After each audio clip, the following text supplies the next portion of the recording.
Today, we will show the difference between unethical and ethical behavior during community immersion.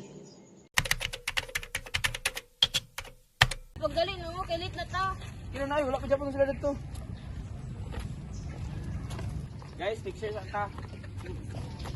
Students, always respect our community and always ask permission and avoid making promises that you can't fulfill. Good morning, LSTP students. Morning, ma'am.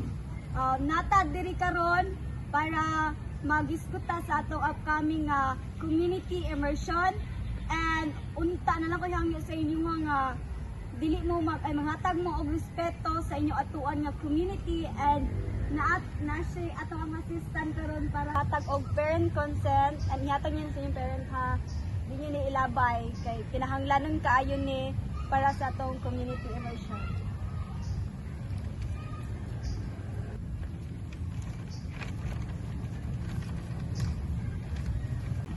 Good morning, students.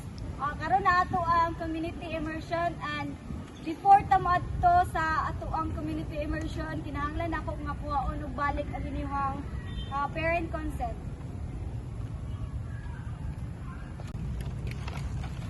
Ma'am.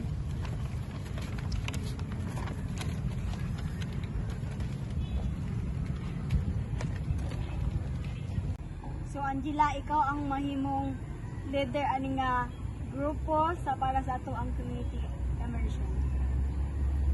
So guys, dumdum na itong gipang-ingon nilang ma'am ganihang nga inigabot na ito dito dapat mag-respect.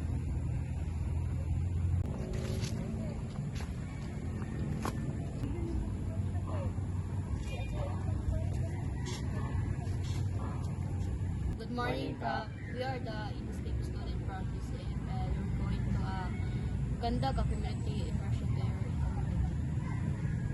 Can we ask for permission to take a picture in your community for our documentation?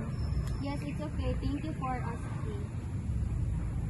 So we are here to learn and help within our capacity, and we're going to coordinate properly with your work. Thank you for showing respect and responsibility in our community.